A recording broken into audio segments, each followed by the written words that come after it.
Tuhan adalah Bapakku. Ku berdoa surga terbuka, mujizatnya nyata, kuasanya tak pernah berubah, kasihnya selalu sempurna. Tuhan adalah Bapakku. Ku berseru, Tuhan dengarku. Dialah penolongku, Dialah penyelamatku. Ku berserah dan percaya. Aku ditolong Tuhan, aku dipulihkannya. Tak ada yang tak mungkin bagi Dia. Aku ditolong Tuhan, aku disembuhkannya. Tiada yang mustahil bagi Dia.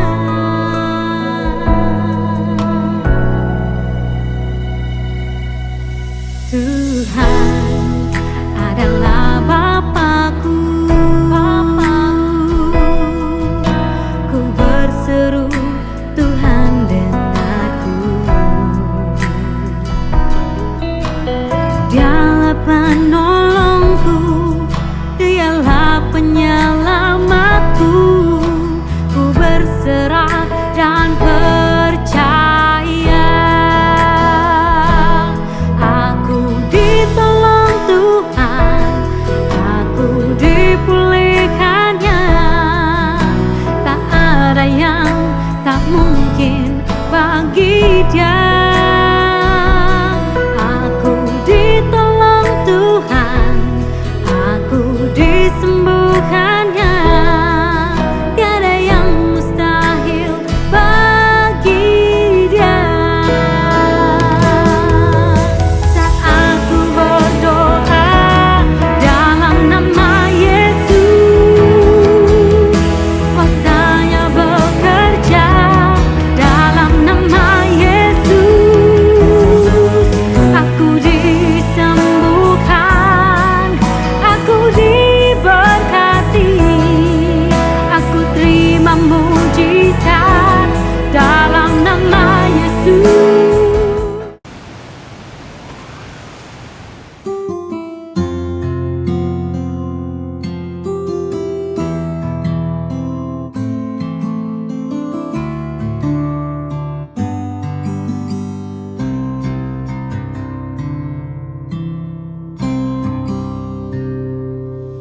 Saat ku mengikuti panggilanmu,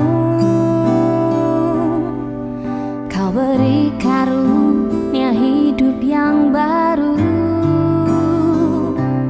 Kemenangan telah Kau sertakan, kekuatan telah Kau berikan.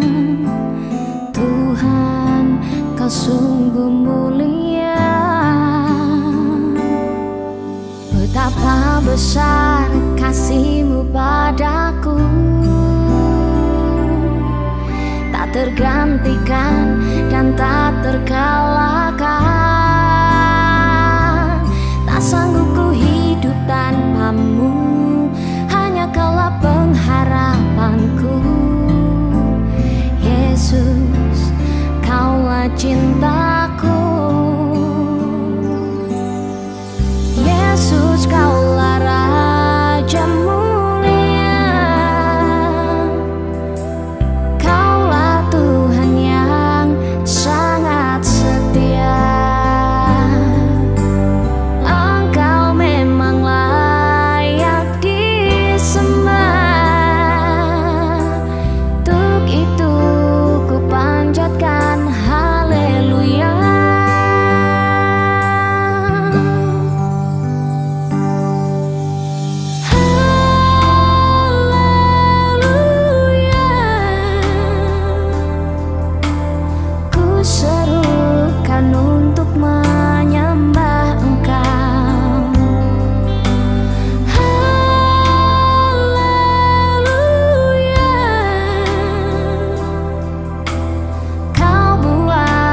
jatuh cinta padamu.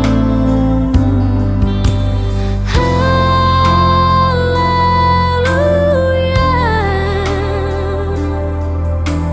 mengucap syukur atas hadiratmu.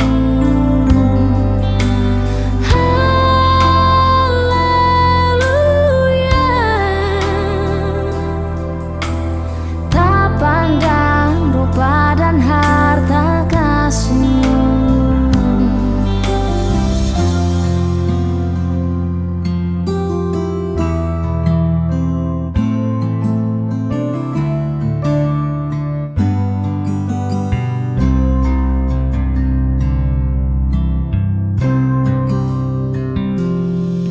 Betapa besar kasih-Mu padaku,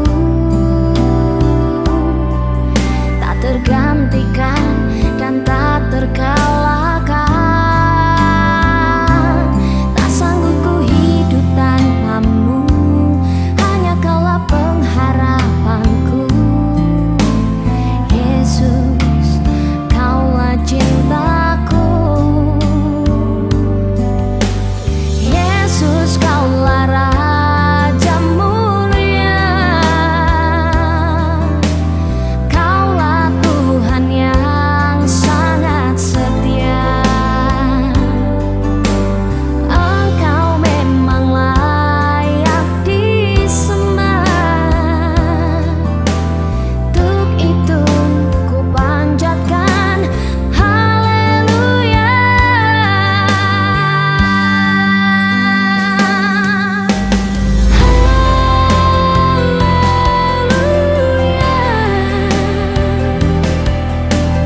Ku serukan untuk menyembah Engkau.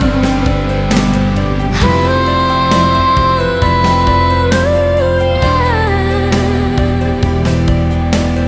Kau buatku jatuh cinta padamu.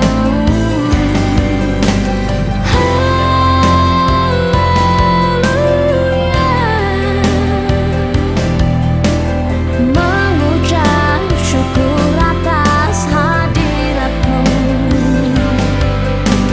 Haleluya,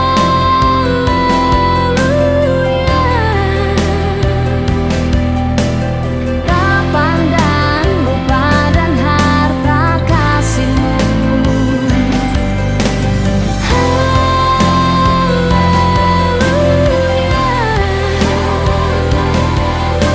Sembah puji memenuhi tangga-Mu.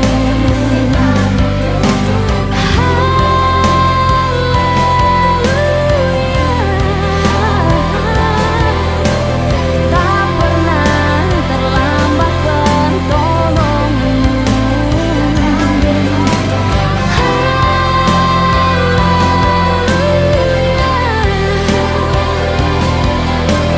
Janji-Mu untuk beroleh hidup kekal.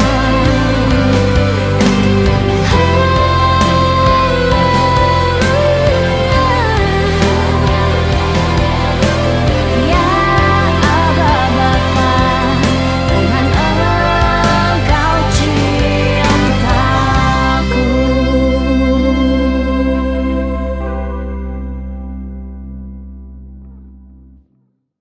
Shalom, silakan duduk semuanya. Senang bisa kembali di tempat ini. Wow, luar biasa. Minggu lalu saya khotbah di Surabaya, gerejanya yang biasanya penuh kosong, tinggal setengah, sudah banyak yang liburan. Karena anak-anak liburan katanya ya. Tapi di sini semua saya lihat makin penuh lagi, luar biasa. Semangat. So, saya akan sampaikan firman Tuhan tentang build my church atau membangun gerejaku. Membangun gerejaku, Tuhan berkata kepada Petrus, di atas batu karang ini aku akan membangun gerejaku. Jadi membangun gerejaku di sini, ku itu bukan kita, ku di sini bukan saudara dan saya, tapi ku di sini adalah Yesus, ku di sini adalah Tuhan. Tuhan katakan, aku akan membangun gerejaku. Kita mungkin membangun gereja ini secara gedung, secara tempat. Kita mungkin membangun gereja ini secara organisasi. kita nyumbang uang, kita bangun pakai tenaga, melayani, dan akhirnya terjadi gereja yang luar biasa ini, yang sungguh sangat diberkati ini. Tetapi ketika Tuhan berbicara gereja, segala sesuatu yang berbentuk organisasi dan gedung, ini hanya monumen, hanya fasilitas. Tetapi di dalamnya harus ada gereja yang sebenarnya yang Tuhan bangun, yaitu saudara dan saya sebagai gereja. Gereja itu hidup tidak mati. Gedung ini kalau tidak ada saudara, saudara mungkin nanti pindah gedung yang lebih besar lagi, maka gedung ini tidak bisa lagi disebut gereja karena tidak ada saudara. Gedung ini atau gedung manapun, mau itu bioskop, mau itu restoran, mau itu apa saja, ketika ada saudara dan saya orang percaya menyembah Tuhan di sana, maka tempat itu disebut gereja. Jadi gereja adalah saudara dan saya. Gereja bukan organisasi saja, tetapi gereja adalah organisme yang hidup. Jadi yang dibangun oleh Tuhan itu adalah saudara dan saya. Dan Tuhan membangun saudara dan saya bukan di atas taman yang indah. Bukan di atas bukit villa yang megah. Bukan di atas istana. Tapi Tuhan membangun saudara dan saya di atas batu karang yang teguh. Batu karang itu demikian kuatnya. Sehingga saudara mau bangunan sekokoh apapun, kena gempa ombak pasti hancur. Perahu dan kapal pesiar atau tanker sebesar apapun, kena ombak dia bisa tenggelam. Tapi batu karang sekalipun mungkin dia tidak terlalu besar, tidak ada ombak yang bisa menggeser 1 milimeter pun dari sebuah batu karang. Jadi artinya Tuhan tidak membangun kita di atas kemewahan, di atas kenyamanan, di atas kesenangan manusia. Tuhan tidak membangun gerejanya untuk kepentingan-kepentingan dunia. Tuhan tidak membangun gerejanya supaya setiap hari saudara expect diberkati dan tidak pernah rugi. Setiap hari saudara berharap terus sehat, gak pernah sakit. Setiap orang berharap umurnya panjang 100 tahun dan tidak pernah mati. Tuhan tidak membangun gereja dengan purpose atau tujuan seperti itu. Tapi Tuhan membangun gerejanya supaya kuat. Karena tujuan gereja adalah bangkitlah dan menjadi teranglah. Sebab kegelapan sudah menutupi bumi. Maka kita sebagai gereja harus bisa menjadi garam dan terang dunia. Setuju, katakan amin. Dan untuk menjadi garam dan terang dunia, untuk menjadi influence, untuk menjadi pengaruh, saudara harus kuat. Kuat bukan berarti tidak pernah takut. Kuat bukan berarti tidak pernah marah. Kuat bukan berarti tidak pernah kecewa. Kuat itu artinya kalau kita jatuh, kita bangkit 7 kali lebih hebat. Kuat itu artinya kalau kita tergelincir, tidak sampai tergeletak. Kuat itu artinya bukan tenagamu. Kuat itu artinya bukan kemampuanmu, bukan talentamu, bukan apa yang kau miliki. Kuat di sini artinya adalah Roh Kudus yang ada di dalam kita. Kuat di sini adalah karena DNA Kristus ada di dalam kita. Kuat di sini adalah kemanunggalan Roh Kudus dengan kita. Jika firman-Mu ada di dalam, jika firman-Ku ada di dalam kamu, dan aku ada di dalam kamu, maka segala sesuatu yang kau inginkan akan terjadi. Mari kita belajar. Terlalu sering gereja bermain gereja-gerejaan. Apa artinya bermain gereja-gerejaan? Orang-orang yang ada di dalamnya bermain peran bukan berperan. Bermain peran sebagai seorang pengkhotbah. Bermain peran sebagai worshiper. Bermain peran sebagai diaken. Bermain peran sebagai jemaat. Jadi kalau ditanya, aku jemaat YAS Makassar. Aku adalah pendetanya YAS. Aku adalah worship leadernya YAS. Ya memang peran itu harus ada. Harus jelas. Tapi Tuhan tidak mau kita hanya bermain peran. Tapi kita harus berperan. Kalau bermain peran ada jabatan. Dan jabatan itu tidak salah. Karena jabatan itu harus supaya ada struktur organisasi yang jelas. Ada alur, ada sistem, ada SOP yang jelas. Supaya profesional. Itu peran. Tapi kalau berperan tidak selalu membutuhkan jabatan. Hanya sebagian orang yang memiliki peran atau jabatan. Tapi semua jemaat dan pengerja tanpa terkecuali, tanpa hanya yang punya jabatan, di dalam gereja yang hidup harus berperan. Tapi kan saya bukan diaken, saya bukan pendoa, saya bukan worshiper, saya bukan pengkhotbah, saya bukan pemain musik. It doesn't matter. Saudara bukan siapa-siapa, saudara gak bisa apa-apa atau apapun yang kau rasakan. Saudara diciptakan Tuhan itu pasti ada yang spesial. Cuman kita sudah sadar atau belum sadar. Tapi saya yakin setiap orang yang ada di tempat ini adalah orang-orang yang spesial. Kenapa kita diciptakan spesial? Supaya kita bisa berperan di dalam pelayanan Kristus. Supaya kita bisa mengambil peran yang nyata di dalam pekerjaan Tuhan. Jemaat tidak hanya datang setiap minggu, setiap tengah minggu. Berdoa, memohon. Minggu depan datang lagi. Berdoa memuji Tuhan, dengar firman. Catat firman. Oh ya bagus ya. Oh ya firmannya begini. Terus minta berkat, pulang. Dan terus setiap minggu seperti itu. Bukan itu. Tapi Tuhan mau setelah saudara ngerti firman, saudara melakukan firman. Setelah saudara datang sekian lama, saudara bertumbuh di dalam iman. Saudara mengambil peran. Tanya mungkin, Ibu Elisa, gereja ini perlu apa? Butuh apa? Apa yang bisa aku lakukan? Tapi saya gak punya duit. Siapa bilang berperan harus ada duit? Tapi saya belum punya pekerjaan. Siapa bilang berperan dalam pekerjaan Tuhan selalu harus ada pekerjaan dunia dulu. Justru ketika engkau berperan di dalam kerajaan Tuhan, maka Tuhan akan menjamin hidupmu tidak sampai kekurangan. Justru ketika engkau menghormati Tuhan, maka Tuhan akan mendahulukan engkau. Kita harus tahu rahasia ibadah kita. Jangan hanya kejar wow di mata manusia. Karena gereja itu bukan dibuat untuk jor-joran, untuk saingan. Tuhan bilang, kamu adalah anggota tubuh dan aku adalah kepalanya.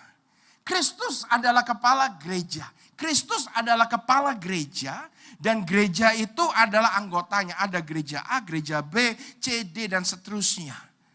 Dan semua anggota itu harus fungsional dan harus bekerja sama. Gak bisa terus kita bisa mampu lari 10 kilometer terus tangan iri. Lu kaki belagu bisa lari 10 kilometer. Kalau kakimu bisa lari 10 kilometer artinya tubuhmu sehat. Kalau tubuhmu sehat tanganmu ikut sehat. Gak mungkin kalau nge-gym tangan kiri angkat beban terus tangan kanan bilang lu belagu lu angkat beban. Udah gua aja yang angkat, lu gak usah angkat. Kalau hanya salah satu tangan yang diangkat dan satunya tidak, itu orang cacat nanti jadinya. Yang satu berotot, yang satu berlemah. Aneh kan? Jadi semuanya harus bekerja sama dengan baik. Untuk itu gereja harus secure. Gereja harus merasa aman. Gak peduli ada gereja yang lebih besar, yang lebih baik, yang lebih maju. It's okay. Engkau punya DNA-mu sendiri. Engkau punya panggilanmu sendiri. Kalau engkau tahu itu, engkau tidak akan berkurang. Tapi engkau akan bertambah-tambah. Bapak rohani saya, almarhum Pastor Alex Abraham. Waktu dia visit ke gereja yang saya gembalakan di Atlanta. Dia bilang gini, Agung saya beritahu kamu. Kalau gereja lain, dia buka pintu depan lebar-lebar, dia tutup pintu belakang rapat-rapat. Tapi saya beritahu kamu, jangan lakukan itu. Om selalu punya prinsip, buka pintu depan lebar-lebar, buka pintu belakang exit lebar-lebar. Kalau sampai ada jemaat yang keluar, berarti itu kamu tanggung jawab, artinya apa? Kamu perlu upgrade, kamu perlu lebih baik. Jangan tampung jemaat terus nggak boleh ada jemaat keluar. Karena itu kamu egois, itu jemaatnya Tuhan. Dari situ saya tahu. Jadi saya punya secure. Dan itu simple sekali waktu itu nasihat itu. Tapi itu yang membuat gereja kami yang dimulai dari 5-6 orang menjadi 600 sampai 700. Bahkan kalau KKR bisa 800 lebih. Kalau di Makassar itu gereja kecil. Kalau di Jakarta itu gereja kecil. Tapi kalau di Amerika dan luar negeri itu gereja Indonesia yang terbesar yang ada di luar negeri pada saat itu tahun 2004-2005. Dimulai dari 5-6 orang. Karena apa? Karena simple. Kita tahu bahwa yang membangun gereja ini adalah Tuhan. Dan yang membangun gereja ini adalah Tuhan. Dan saya percaya kalau saudara mau gereja ini dipakai tanpa batas, saudara jangan salah fokus. Jangan fokus hanya terhadap program dan organisasi, tapi engkau harus fokus apa maunya Tuhan. Kalau Tuhan bergerak, gak ada yang bisa membendung kuasa Tuhan. Kalau Tuhan melakukan revival di tempat ini, maka setiap jemaat akan dilawat, setiap jemaat akan bangkit dan menjadi terang, dan tidak ada orang gagal di tempat ini. Setuju, katakan amin. Mari kita beri kemuliaan buat Tuhan kita. Saudara, jangan gantikan visi Tuhan menjadi sebuah ambisi. Gereja itu harus punya DNA-nya Tuhan. Apa sih DNA Tuhan? Di dalam Yohanes 15 ayat yang ke-7 dikatakan demikian. Jika kamu tinggal di dalam aku dan firman-Ku tinggal di dalam kamu, mintalah apa saja yang kamu inginkan dan hal itu akan terjadi padamu. Kita hanya sering fokus kalimat yang terakhir, yang B. Mintalah apa saja yang kamu inginkan, hal itu akan terjadi padamu. Kalau kita hanya yang fokus yang B, maka semua yang kita minta biasanya adalah keinginan mata, keinginan daging, dan keangkuhan hidup. Kita sudah punya mobil, kita minta mobil lebih bagus. Kita sudah punya rumah, kita minta rumah lebih besar. Kita sudah punya barang-barang yang fungsional, kita minta barang-barang yang lebih bermerek. Oh, enggak salah. As long as you can afford, you mampu untuk beli, enggak salah. Enjoy. That's God's blessing. Itu berkatnya Tuhan yang dipercayakan kepadamu. Enjoy. Enjoy enggak apa-apa. Tapi kalau hidupmu sebagai orang Kristen hanya minta yang kamu inginkan, maka yang kamu minta selalu semua yang ada di dunia. Terus kalau nggak dapat engkau kecewa dan nyalain Tuhan. Padahal ayat ini tidak demikian. Ayat ini dikatakan kamu minta apa yang kamu inginkan akan terjadi. But remember, jika kamu tinggal di dalam aku dan firman-Ku tinggal di dalam kamu. Nah, kita salah tafsir. Oh, berarti kalau aku baca firman terus, renungkan firman terus, aku minta mobil mewah pasti diberkati Tuhan. Itu namanya error terjemahannya. Yang benar adalah jika firman-Mu tinggal di dalam aku, jika firman Tuhan tinggal di dalam kita, kita pasti nggak minta ngawur. Jika firman tinggal di dalam kita, pasti yang kita minta, yang kita doakan selalu keinginannya Tuhan. Selalu kepentingannya Tuhan. Selalu kepentingannya gereja. Kepentingannya pelayanan. Kepentingannya manusia yang lebih besar. Manusia lain. Bukan hanya kepentingan kita. Loh, terus kita kan juga butuh. Kita kan juga kepingin, Pak, masa kita gak boleh berdoa? Boleh. Tapi biasanya ini my personal experience, saudara. Saya jarang sekali minta-minta apa yang saya inginkan. Saya biasanya kalau menginginkan sesuatu, saya cukup bahasa Surabayanya itu bahasa Jawanya batin. Tahu batin ya? Saya kepingin sesuatu gitu. Saya cuma, Tuhan dalam nama Yesus, aku pasti dapat Tuhan, dapat ini. Enggak, saya enggak pernah kayak begitu. Saya paling cuma begini, bagus ya Tuhan ya. Kayak punya dia bagus Tuhan. Dia barusan beli, kepingin. Tapi ya sudahlah. It's okay. Cuman kepingin doang, it's okay. Kalau dikasih ya puji Tuhan. Tapi ya aku tahu lah belum waktunya lah Tuhan, it's okay. Biasanya keinginan saya yang untuk diri saya sendiri, saya sering kali seperti itu. Tapi kalau ada Roh Kudus di dalam kita batin, Roh Kudus kerasa. Kita kepingin, Roh Kudus tahu seberapa kita kepingin. Saudara punya anak. Gak tahu cara didiknya bagaimana. Kalau saya, anak yang terus minta, saya delay terus. Tunggu, nanti. Tunggu, saya ada. Tapi saya tunggu dulu. Tunggu dia tenang dulu. Saya mau disiplinkan dia dulu. Tapi ada anak-anak yang nerima begitu, sharing. Anak saya yang paling kecil tuh baik sekali. Baik hatinya, dia suka sharing. Kalau cecenya apa dia, ini pakai apa. Dia gak pernah nuntut banyak. Tapi justru itu yang membuat hati saya dan istri saya bukan lebih mencintai dia, bukan. Kita cinta anak saya. Apalagi anak cewek satu-satunya nomor 2. Ya of course dia favorit buat saya. Tapi dari situ saya lebih sering ingin memberkati anak saya yang kecil. Bahkan kita punya rules, kalau mau beli apa-apa beliin yang kecil biar cecenya minjem yang kecil. Kan saya pernah ngomong gitu. Kenapa? Kalau cecenya yang dibeliin, adiknya nggak dipinjemin. Kalau adiknya yang beliin, kakaknya dipinjemin. Jadi main as well kita beliin adiknya. Nanti yang penting kakaknya dapat. Berapa banyak kita cuman egois, minta. Aku, saya, keluarga aku terus. Kita diciptakan Tuhan bukan untuk itu. Kita diciptakan Tuhan untuk berfungsi. Kalau engkau berfungsi, engkau sebagai gereja berfungsi, jangan khawatir dengan apa yang kau inginkan. Bunga bakung di ladang gak pernah diurapi minyak. Burung di udara gak pernah ditumpang tangan. Tapi mereka gak pernah jatuh sampai kelaparan. Bunga bakung punya, dikatakan Tuhan, punya pakaian yang lebih indah dari Raja Salomo. Dan Tuhan mau ngomong, kalau bunga aja aku rawat, kalau burung aja aku pelihara, apalagi kamu anakku dan biji mataku. Jangan takut, engkau lebih berharga dari burung, engkau lebih berharga dari bunga. Kenapa kamu khawatir? Kenapa kamu khawatir? If you live in me and my words remain, tetap tinggal di dalam kamu,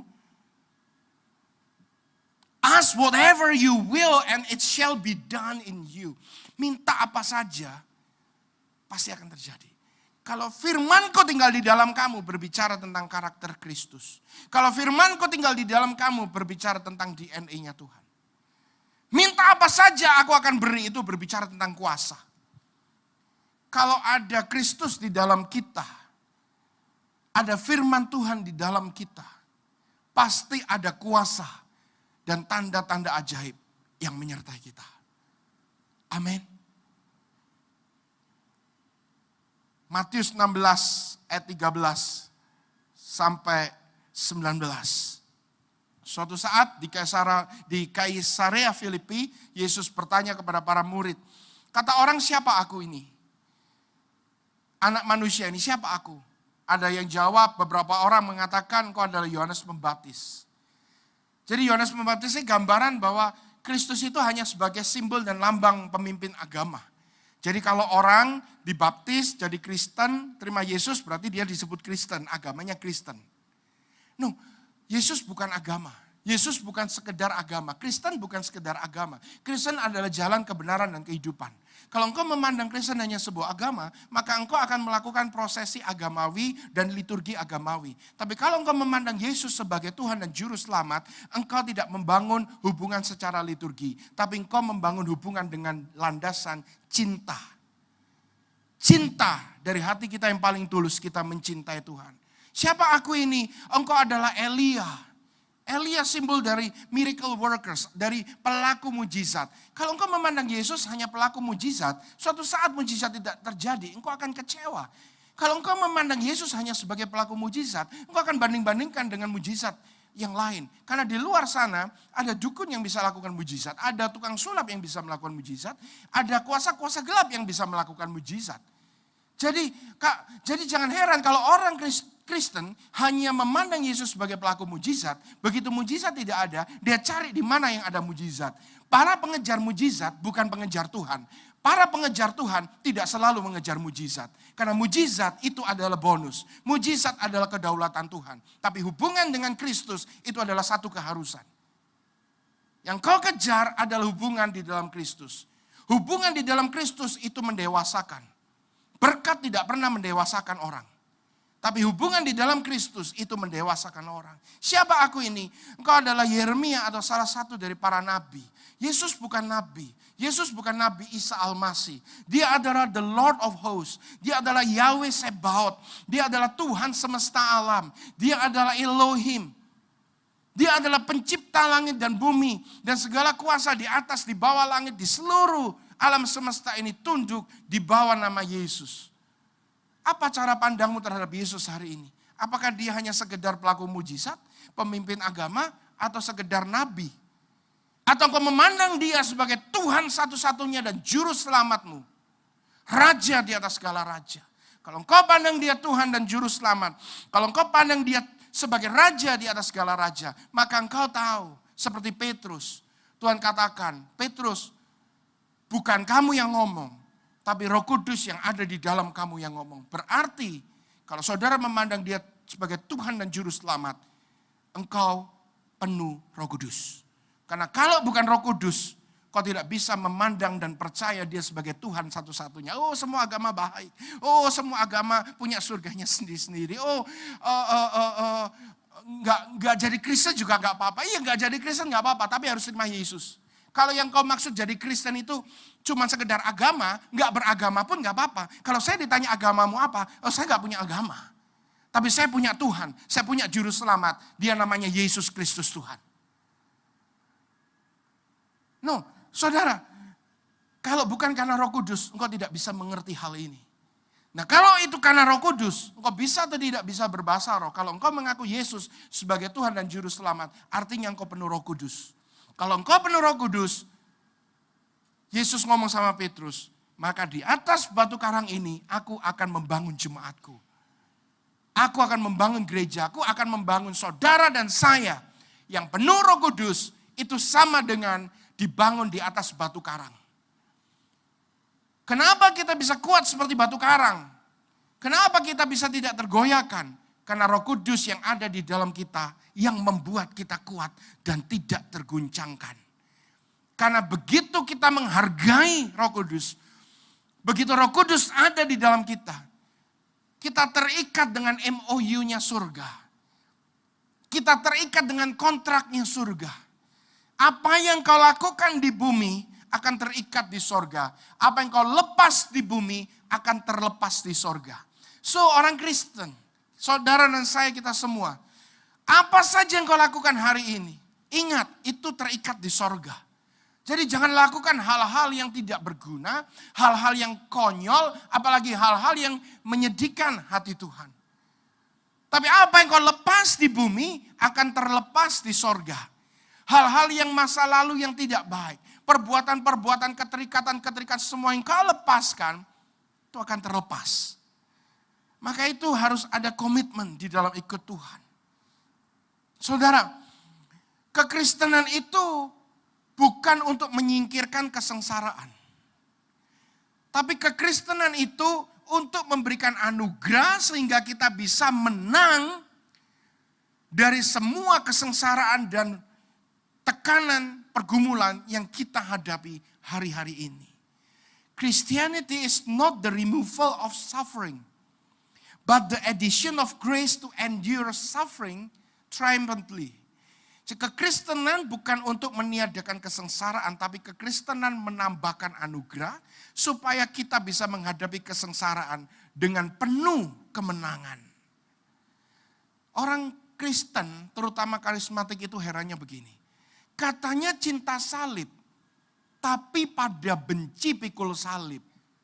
Kalau engkau cinta salib, engkau pasti mau pikul salib.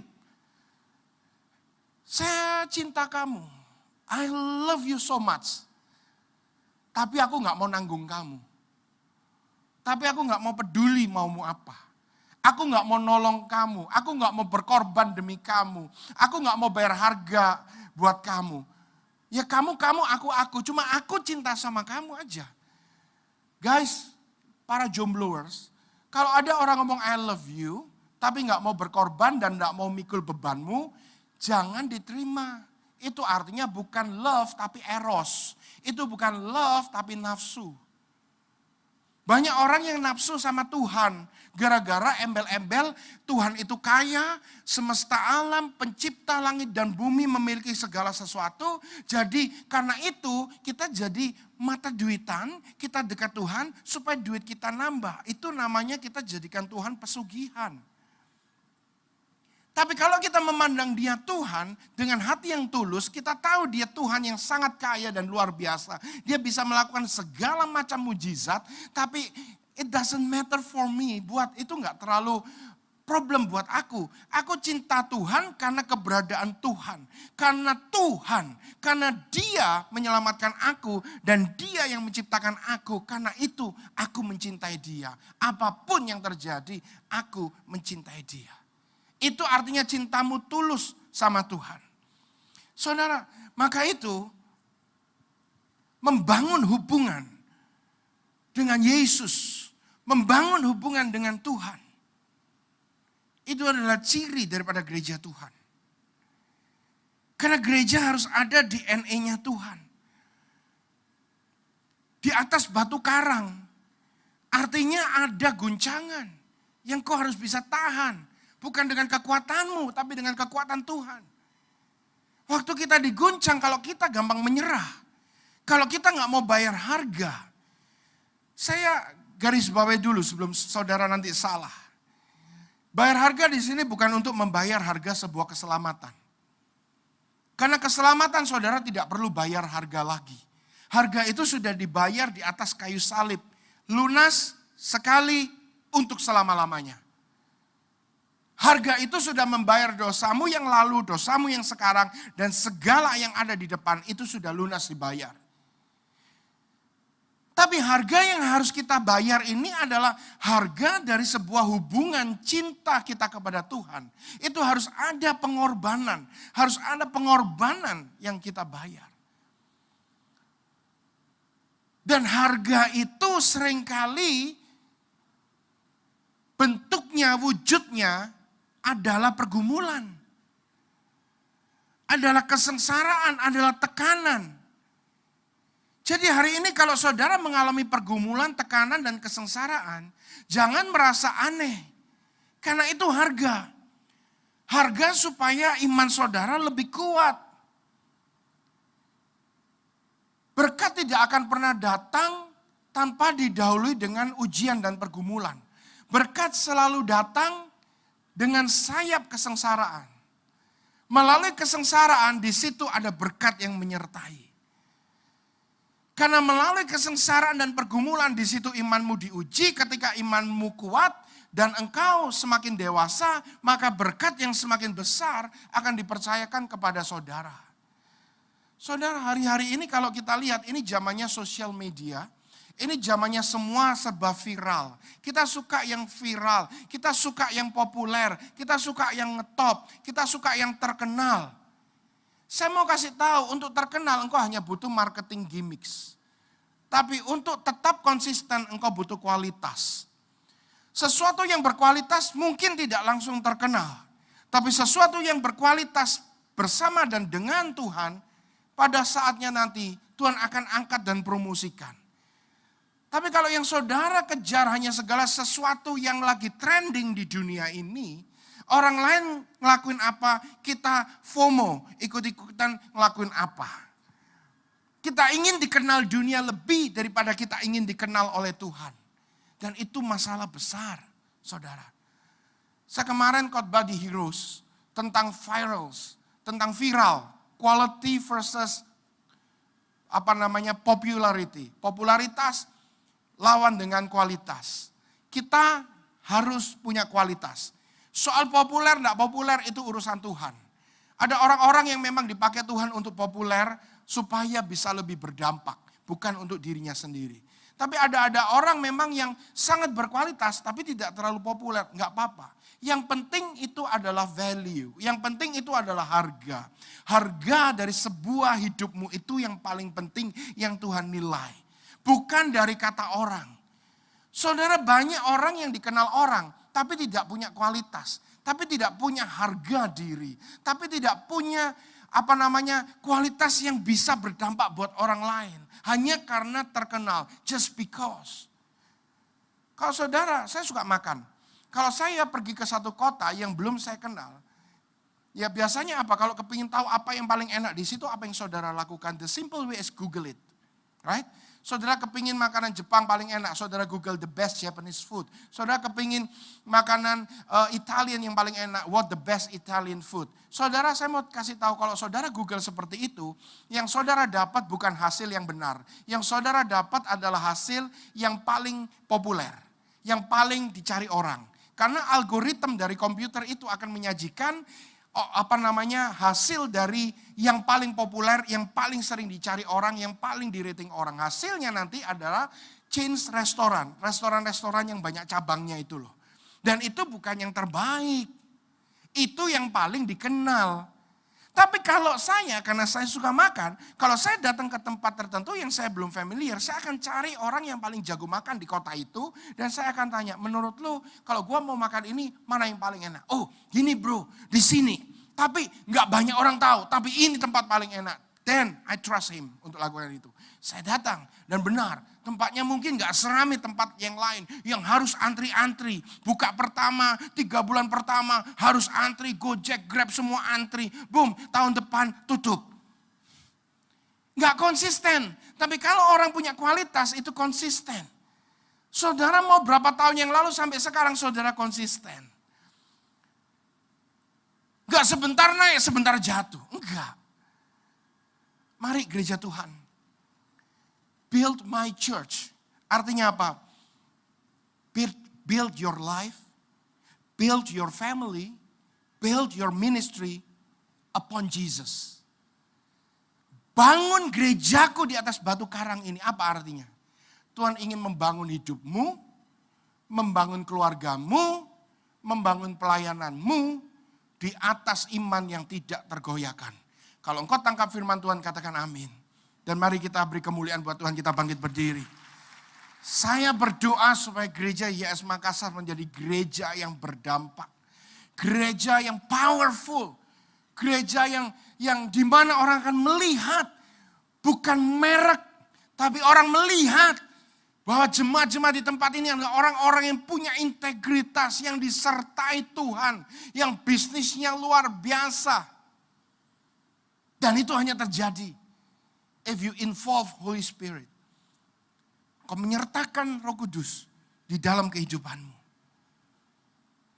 Baik di dalam hobi, di dalam kesukaan, hal-hal yang paling sepele. Sertakan Roh Kudus di dalamnya. Pak, terlalu rohani begitu. Enggak.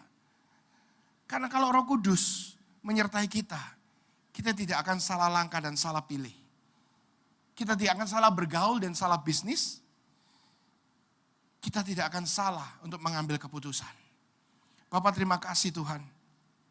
Meteraikan firman-Mu, dan kami sudah terima firman-Mu Tuhan. Kami percaya bahwa kami adalah gereja-Mu yang Engkau bangun di atas batu karang yang teguh. Dan alam maut dan kuasa apapun tidak sanggup menggoyahkan kami. Karena kami tahu bukan karena kekuatan kami, bukan karena kuasa kami, tapi karena Roh-Mu lah kami kuat.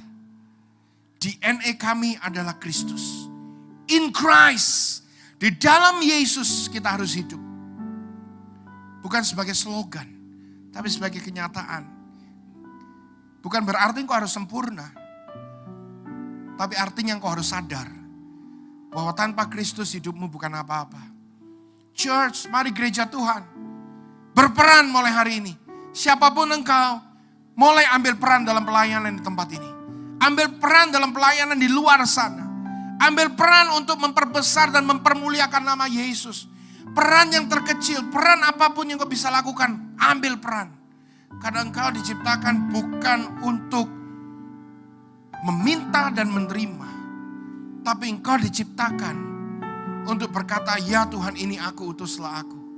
Engkau diciptakan untuk menjadi berkat. Engkau diciptakan untuk memberi. Engkau diciptakan untuk melayani.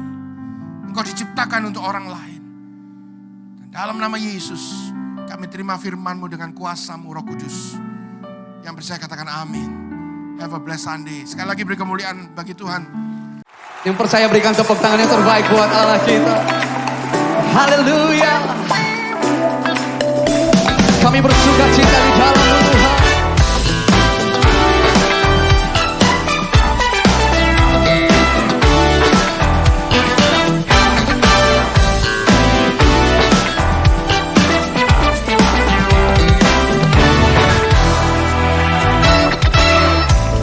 Takkan ku izinkan ketakutan, karena imanku pada Yesus Tuhan.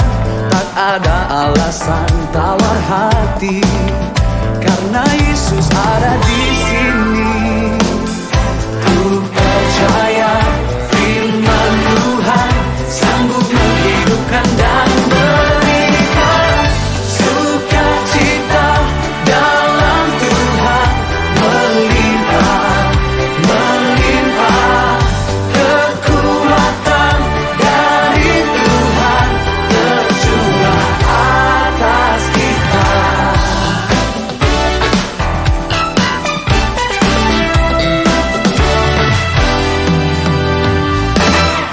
Takkan ku izinkan ketakutan, karena imanku pada Yesus Tuhan.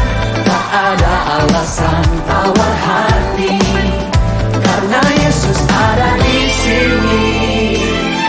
Ku percaya firman Tuhan sanggup menghidupkan dan berikan sukacita dalam Tuhan, melimpah, melimpah kekuatan dari Tuhan tercurah atas kita.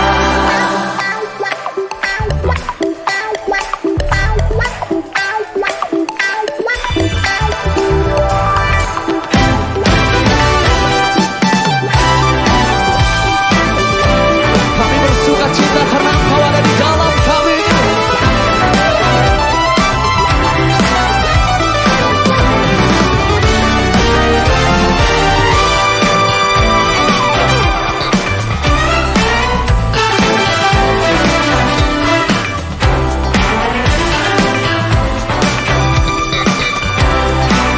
Boleh malam hari ini angkat kedua tanganmu.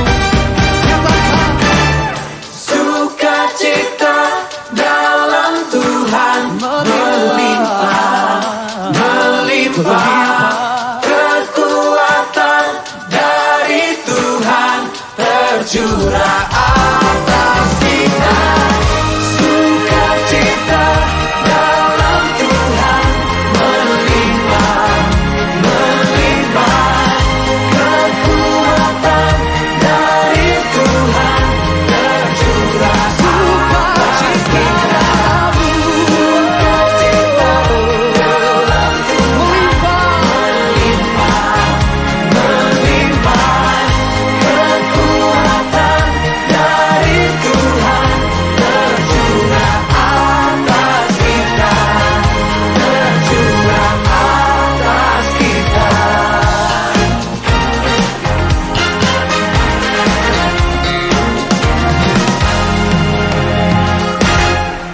haleluya. Sekarang, terimalah kasih karunia dan damai sejahtera Tuhan Yesus Kristus, dan kasih Allah Bapa kita, serta persekutuan Roh Kudus menyertai setiap kita, sekarang, seterusnya, dan selamanya. Amin.